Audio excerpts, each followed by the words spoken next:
future because she was tortured by her past, terrified that it would repeat. She was telling me that life might look good now, but that was just smoke and mirrors and would be replaced by a nightmare sometime soon. Not recognizing that her expectation of future cataclysms was rooted in fear, not reality, she believed that her dire expectations were well-founded. As a result, anxiety and fear were never far from the surface. My father, a former resistance fighter and Buchenwald death camp survivor, had gone through comparable trauma. He and my mother met as refugees soon after the war had ended, and for the rest of their lives experienced most life events together.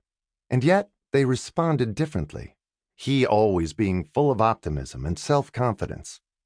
Why did my parents react to events in such varied ways? More generally, what are emotions?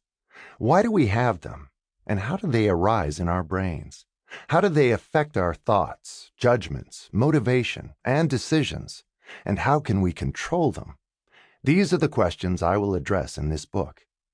The human brain is often compared to a computer, but the information processing that this computer executes is inextricably intertwined with the deeply mysterious phenomenon we call feelings.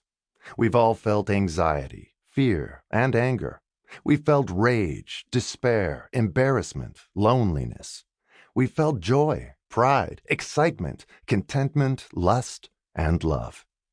When I was a child, scientists had little idea of how those emotions are formed, how one can manage them, what purpose they serve, or why two people, or the same individual at different times, may respond to the same triggers in quite disparate ways. Scientists back then believed that rational thought was the dominant influence on our behavior, and that when emotions played a role, they were likely to be counterproductive. Today, we know better. We know that emotion is as important as reason in guiding our thoughts and decisions, though it operates in a different manner. While rational thought allows us to draw logical conclusions based on our goals and relevant data, emotion operates at a more abstract level. It affects the importance we assign to the goals and the weight we give to the data. It forms a framework for our assessments that is not only constructive, but necessary. Rooted in both our knowledge and our past experience, emotion changes the way we think about our present circumstances and future prospects, often in subtle but consequential ways. Much of our understanding of how that works has come from advances in just the last decade or so, during which there has been an unparalleled explosion of research in the field. This book is about that revolution in our understanding of human feelings. The Emotion Revolution. Before the current burst of research into emotion, most scientists understood our feelings within a framework that goes all the way back to the ideas of Charles Darwin. That traditional theory of emotion embraced a number of principles that seemed intuitively plausible, that there is a small set of basic emotions, fear, anger, sadness, disgust, happiness, and surprise, that are universal among all cultures and have no functional overlap, that each emotion is triggered by specific stimuli in the external world, that each emotion causes fixed and specific behaviors, and that each emotion occurs in specific dedicated structures in the brain.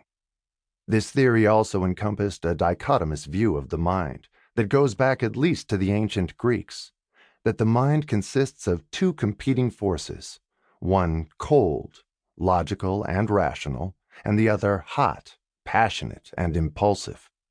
For millennia, these ideas informed thinking in fields from theology to philosophy to the science of the mind.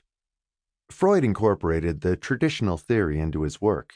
John Mayer and Peter Salovey's theory of emotional intelligence, popularized by the 1995 book of that name by Daniel Goleman, is in part based on it, and it is the framework for most of what we think about our feelings. But it is wrong. Just as Newton's laws of motion were superseded by quantum theory when science developed the tools that revealed the atomic world, so too is the old theory of emotion now giving way to a new view, thanks in large part to